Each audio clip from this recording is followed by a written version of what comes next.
J-Perm, Dylan here, and today Cameron Brown asks, why are you so cool? So obviously that's because I'm filming all my videos in this hoodie, but today I have an announcement. Hang on. We got J-Perm shirts. So one thing I really didn't want to do was just make shirts that were just J-Perm. I wanted to make ones that were like just good designs in general that you could wear in public, even not necessarily in a cubing setting. So if you want to check out the store as well as all the designs, the link is in the description, but I'm also going to be unboxing some of my favorite designs. So I wanted to buy a few of them to make sure that, that the quality came good and the designs looked good on a shirt. So here are some of the designs. All right, first one we have is this. Can you recognize it? It's just the J-Perm logo without the thing on top. I thought that this shape kind of looked nice. It's just like a cool design in general. It's not necessarily like cubing related. So just because of like the type of person I am, I was having a lot of doubts about like making the designs. Are they gonna look good? And trying to make them perfect. And at the same time, I wanted to buy everything to make sure that that everything was gonna be good. And so I think that just the quality of this sweater or long sleeve shirt, whatever you want to call it, this is actually pretty good. Like I would wear this regardless of the design. I think this is a pretty nice shirt design. So now if you want more of a subtle design, we have a hoodie here. And so these designs come in like hoodies, t-shirts, sweatshirts, crew necks, like all sorts of things, also kid sizes, and some of them come in mugs as well. So like you'd have to click on it on the site to actually see all these options. But anyway, here, oh god, I'm wearing two shirts and a hoodie. So this is just a little 3x3 design, and I think this one looks really nice, as in like you don't necessarily have to be in a cubing setting to wear this. Okay, how can I be cool if I'm heating up right now? Okay, so the last piece of clothing I'm going to show is the one I'm most excited about, and well, I have a few Halloween designed clothes, but this one is probably my favorite. Again, it comes in like t-shirt, hoodie, and all that, but this one is a cube in a Halloween costume. All right, so we got two trees here, and we have a Rubik's Cube inside, inside, a sheet ghost costume. And so we have like two eye holes here. You guys know what sheet ghosts are. But what's really cool about this is that these are not eyes. This is a white sticker and that's a red sticker. And this is just like a hole in the sheet ghost. So this is like actually what the cube looks like on the inside if you would just cut two holes there. So I thought that was pretty cool that the cube doesn't actually have eyes. It just looks like it has eyes. So I have a few other Halloween themed designs as well, because Halloween is coming up in a month. And the reason I'm doing this all like a month before Halloween is because, well, the whole month of October is kind of Halloween themed, but also the shipping, if you want to buy any of these, it might take a while, like a week or two. So I just don't want to like have people get it and then have Halloween already be over. So if you go on the site, you can see some of the other designs as well. I didn't order all of them. I just ordered a few to make sure that they looked good. But we also have the J-Perm as an angel. As you can tell from my profile picture, that is what my costume is this year, as far as my cubing channel logo. And then we also have V-Perm, which is the devil, because V-Perms suck. So these two are limited edition because they're only my costume for this year and I'm not going to have them next year. So originally my design, some of you could tell from my profile picture, was me as a devil or J-Perm as a devil. But then I was told by a few people that this is not necessarily what you should think of J-Perms. J-Perms are really good and devils are not good. So yeah, that's it. So the link is in the description, and there's also a discount code that will only be available for a certain amount of time. And one more thing, just a thing about how they print these, because they print them kind of automatically, if you choose multiple copies of the same design, it doesn't have to be like a shirt or a t-shirt, but like if you just choose the same design twice, then you can actually save on shipping. So if you and a friend might both want something and you just want to put the order together, that would actually save on shipping. So just something I want to throw out there. Okay, so I'll be doing the rest of the Q&A in this because the black one was making me too hot. What's your favorite dinosaur? Kevin Hayes. What got you interested in big cubes? This is a pretty interesting question because I used to basically just do 3x3, and I have a friend who recently said that I used to make fun of him for doing big cubes, and I don't remember that, but I guess that's something that I did. So when I started cubing, I was kind of indifferent to what size of cube, but as I practiced more, there was a difference in how much fun I could have on a different size cube because I was so much better at 3x3, and like 4x4 would make me feel stupid, so obviously 3x3 is more fun to practice. But right now I really like 5x5, and I'm also pretty good at 4x4, and the reason for that mostly is just because hardware has gotten so much better that it's more fun to turn these cubes. And that's why I know recently a lot of people have been getting into 5x5 and 7x7 because everyone really loves the Wushuang and the Haze 7. Also magnets in big cubes, that just What makes you feel more proud? Being called a... Don't say that, just say YouTube cuber. I really hate that word.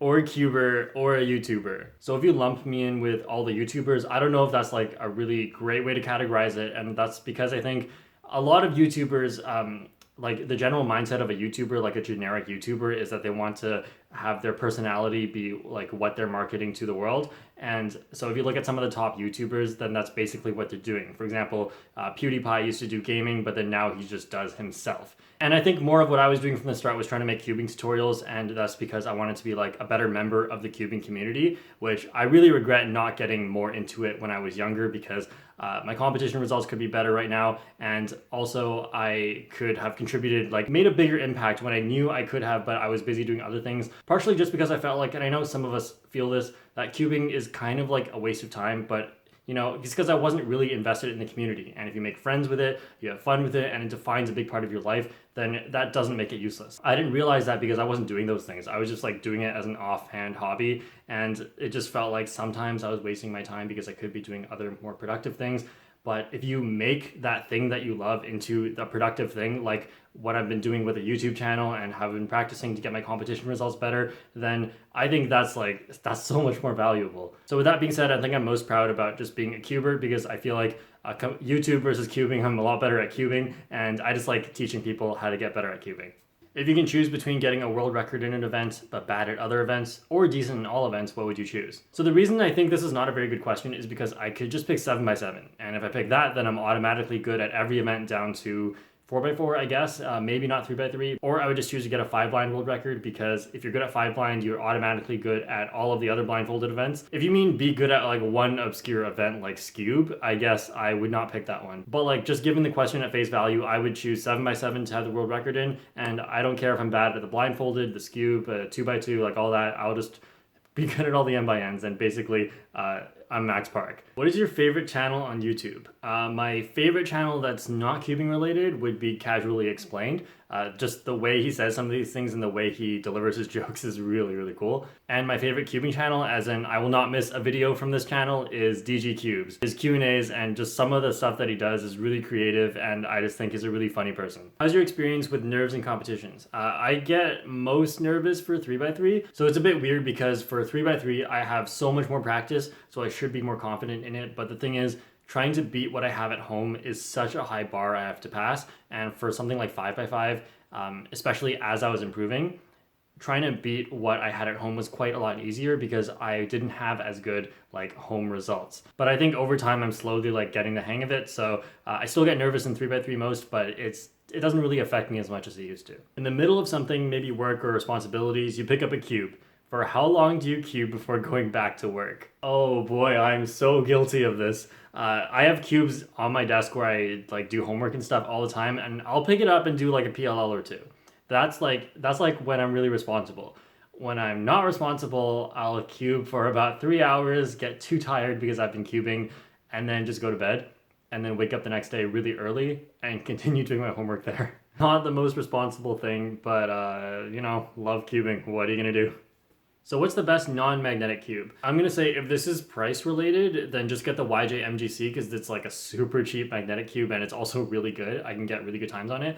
But if you really just want something non-magnetic that's just as good, I would say the Volk, but that's more expensive. So, you know, up to you. How do you feel about the future of cubing? I think cubing right now is still quite underdeveloped compared to what it could be, as you can see from like people always coming up with new ideas, like well, magnets is the example everyone uses, but we're also trying to find ways to make competitions better. And you can see like Red Bull, they're making a different sort of competition. I'm not going to say everything about it is better, but there are certainly things about it that are better. And we can all learn from that, and we can just make competitions better. Hardware has gotten better. Media has also gotten better. So we have like YouTube and Twitch, and people are just like stepping up their games on that. So I think cubing still has a long way to go, and it's looking really bright for cubing. What keeps you motivating yourself to always continue in speed cubing, even if there are many struggles you face? Well, isn't that the great thing about speed cubing, that there's always this next step you have to overcome, but at some point you can always do it. And, you know, at the moment, it doesn't always feel like you can, but in the end, you kind of always just end up doing it. Kind of like the whole deal with life is that you don't know if you're going to be able to overcome the next thing, but then you have to like believe in yourself to be able to do it, or you just won't be able to do it at all. And so where does that motivation come from? It's just from the fact that I really want to be able to do whatever goal I have, and even like no matter how impossible it seems at the moment, I'm gonna keep trying. Like when I was averaging sub 13, I think, I remember that was the first time I really felt like I had just hit the limit. And if there was nobody faster than me in the world, I probably would not have believed that I could get that much faster, which is ridiculous because obviously, right now I'm like sub 9. Like there's always so much more you could be doing, and it's just like a general rule of life that like what you're doing is definitely not close to what you could be doing, and you always have so much more potential than you think as long as you just keep pushing yourself. And for people that get stuck at certain levels, I feel like often it's a mental thing because, you know, I've been stuck at many levels before. It's not like where you get the motivation to push forward. You need to like teach yourself how to be able to just get that out of nowhere so that you can keep going, because once you keep going, then you're closer to your goal, right? You always have this goal, and if you just stop at some point, then you never reach your goals. They always have to seem impossible at some point. That's what makes it a good goal to try and go for. Ooh, that got a bit deep. Okay, next question. What practices do you do to improve F12 pair look ahead? Well, I mostly just do a bunch of time solves. A lot of it's discipline. I feel like if I see a corner in a back slot and I don't want to look at it because I feel like I can deduce what that is, and every time I look at it I get a little bit worse at deducing because I'm not practicing that skill. Can you give me a cube? I don't even know why I have to address this. I feel like half the time people are joking and half the time people actually want a cube, and like, no, I can't just give you a cube. I don't know why you think that's gonna happen. Goku versus Felix 3x3 one hand. Who will win? Okay, so here's the thing. Felix can do one hand in about 10 seconds. And when Goku does anything, it takes 3 seasons. Why do you think cubing is male dominated, and why do you think more people should get into cubing? So I don't know why like science, math, and all that stuff is more male dominated, but I can kind of think of a reason why competitive things are more male dominated. And that's because if you look at mammals in general, then males tend to be more competitive, and that's just the way like animals work. Obviously, there are a lot of competitive females as well who are just as competitive as males, but you're not going to find as many of them, and that's just probably because of evolution. And for why I think more people should get into cubing is because the community is awesome, which is the same for every community. But what I can say about the cubing community specifically is that we have a huge range of ages, and like basically anyone can get into cubing, and everyone is really nice. I guess you could say that about some communities as well, but we have more things going for it. Cubing is extremely cheap. If you just buy like a decent cube from like 2 to 7 and maybe some other puzzles as well, you could get that for under $100, which is insane. That's like all you're ever gonna need. And then you can look at a tutorial and learn how to solve in a couple hours versus if you're trying to, like, let's say play golf, you have to spend a ton of money on clubs, and then you have to like learn how to swing properly, which is insane. Like all these sports just seem like way harder to learn. Obviously there are sports that are kind of easier to learn, like soccer, basketball, those are quite intuitive. But then for cubing, I just feel like it looks like it's super hard, and that's why a lot of people don't give it a try, because they don't feel like they're going to be able to do it. But if you actually like break it down into the difficulty of what you have to learn, cubing is really, really easy. And then of course there are people who have made like lifelong friends because of cubing, and I just think that that's really awesome. So every community has to offer those, but of course cubing has all those perks that I mentioned. Are you happy with the way your channel is going? Of course I'm happy. I still remember, like, because it wasn't that long ago, and also just because I'll never forget, when I first got 100 subscribers, that was huge. But when I first got 200, that was when I was like, okay, I literally cannot visualize that many people anymore. And like the fact that like so many new people are here every single day, that just like warms my heart when I think about it. And then another reason why I like to read the comments is because a lot of you guys are saying some really nice things. So you guys are awesome. Love you guys. And as for things about this channel, obviously we have like the merch going on, but then I'm gonna start doing video critiques again. But it's kind of like, it was free before, as in I just looked at everyone's, but then now it's not going to be anymore, which, you know, that kind of feels a bit weird for me to do that. Obviously I want to make it free, but if I do that, then I'll have like 1,000 people to look at once, and that's impossible. So yeah, I think I'm already doing a few critiques on Patreon, and it's kind of like equal to the amount of free ones that I had done in the past. So if I make it like any more available, then that would just be an insane amount of work that just doesn't even make sense at all.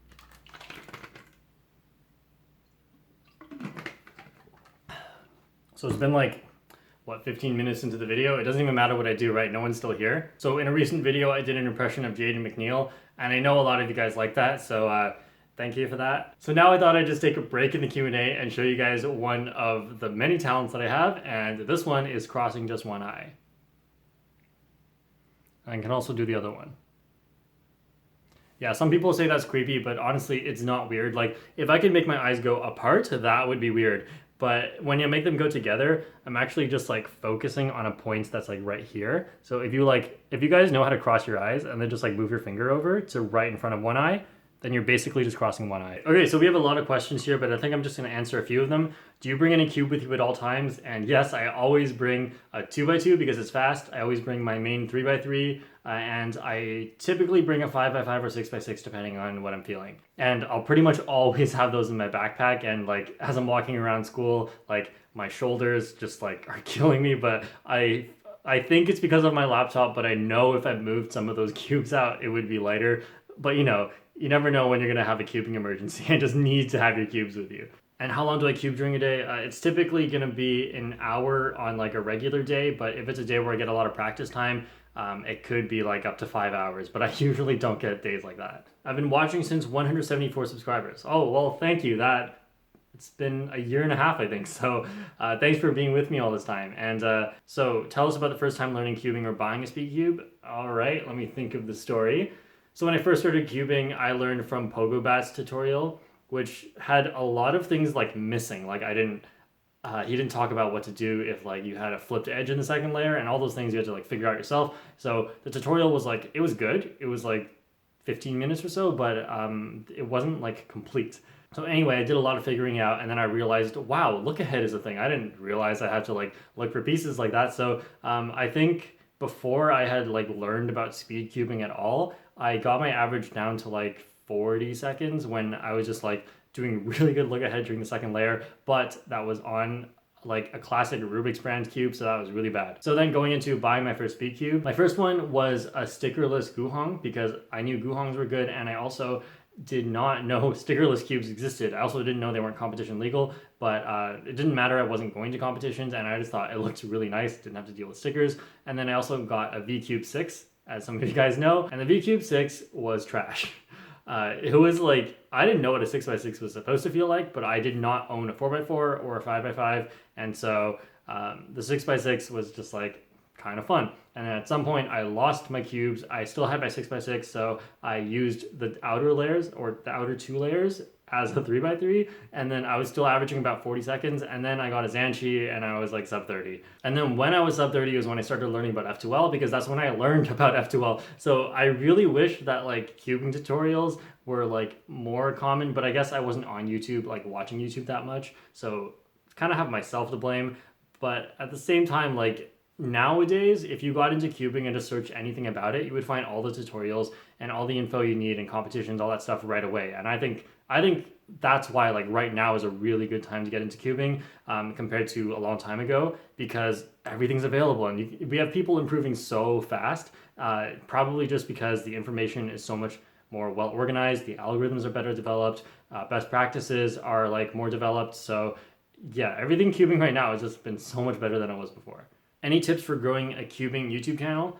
I think one thing you should look at is what people made in the past before they were big, and that's what caused them to get big. Because if you just look at JR Cuber and then you start making unboxings of every single cube, that's not necessarily going to work, because that's what he's doing now, yeah, but it's not necessarily how he got big. But then you might be thinking, wait, JR Cuber's always been doing unboxings, but there's a difference. When he was doing all those unboxings, there were barely any people who were just doing constant unboxings of literally every single cube that came out. So he created like this niche that eventually became really popular, but at that time, he was doing better than everyone else. And obviously his videos were good, but you might look at them now and say, oh, they were not necessarily that good. But the thing is, he offered something different, and that's that he's gonna come all the time. You're gonna get unboxings on top of unboxings on every single cube, cubes you never thought you'd be interested in, and there they are, and you're going to watch them. Then another example we have is Felix versus Max Park. So they both get some views on their world records, but that's not really the point, because what did they do differently? And that's that Felix made a ton of tutorials. And when you make tutorials, everyone trusts the best in the world, obviously. Just being the best will get you somewhat far, but it's not going to get you to 300,000 subscribers, because here and there Felix was always making like tutorials or unique content, and that's what really worked out for him. Then if you look at some other people like me, myself, and Pi, he did like mods and VCube stuff, and that's when that was all the hype. Crazy Bad Cuber, Colorful Pockets, Derpy Cuber, DG Cubes, they all make videos that are more entertainment oriented, which you don't see that much in cubing. And Easy Cubing just uploads other people's content and monetizes it. Jesus Christ. And a lot of people say like, oh, well, everything's being done, it's oversaturated, which is that always seems like it's the case until someone comes up with something new. Like, before someone comes up with something new and starts growing really, really fast, people feel like, oh, that's it. That's it. No one else is going to grow really fast because all the ideas are already being done. But, you know, I can't tell you what that idea is. If I knew it, I would be doing it. So you kind of got to find something of your own. And when I started my channel, it was not about starting the channel. It was about tutorials are not that good in my opinion. I'm going to try and make better ones. And then it ended up working out. So yeah, if you want to stand out and grow faster, you have to be doing something different. Doesn't have to be totally different, just not the same as everyone else. What will happen if the world record for 3x3 will end up to the point where no one can beat the record? Realistically, at least in the near future, if someone gets 2.56, that same person has the ability to get 2.55. It's just probably not going to happen. Like, no solve is perfect, even a world record solve. But if you mean to the point where we have like a sub 1 world record on 3x3, or like a 0.01 for some reason, like there technically is a limit. But before that happens, people will just care more about like winning big competitions. And I think another thing that would be really interesting to be implemented is like a ranking system over the year. Because in a lot of like really developed sports, you're not going to see world records constantly being broken, and when it does, it's a really huge deal. But then just throughout the year, we have like rankings and stuff, and that's to show like who's the best within a certain period of time. So instead of like being all time, it's just going to be a restricted amount of time, and then, you know, things will be the same. It'll be like, here's the record for the year or something like that. I don't know if we're going to do something like that, but it's certainly plausible. Ever thought about doing a video regarding organizers, judges, logistical side of the community, shortage of volunteers, how competitions can be run more efficiently? So yeah, all of these things are things that I personally don't know a lot about. And so I mostly make tutorials on this channel because tutorials help you get faster, and my favorite thing about cubing is getting faster because I'm a really competitive person. But as far as the logistical side of the community, I feel like there are people who are much more interested and much more like knowledgeable about that sort of thing. And I just feel like I'm not that type of person. Like, people have asked me before, do you feel like you would like run your own competition? And I just feel like maybe not. And I know that kind of sounds bad, but it is just the truth. Like, I feel like I do have a role in this community, and of course I could be doing more. Everyone could be doing more, but I just feel like I'm most driven by like the things that I'm doing right now, and just like, I don't really know how to say it. Like, you probably know what I mean. I think there are a lot more people who are more qualified than me to like make that sort of message in a video. Okay, that was a long video. I hope you guys enjoyed it, and I'll see you guys all next time.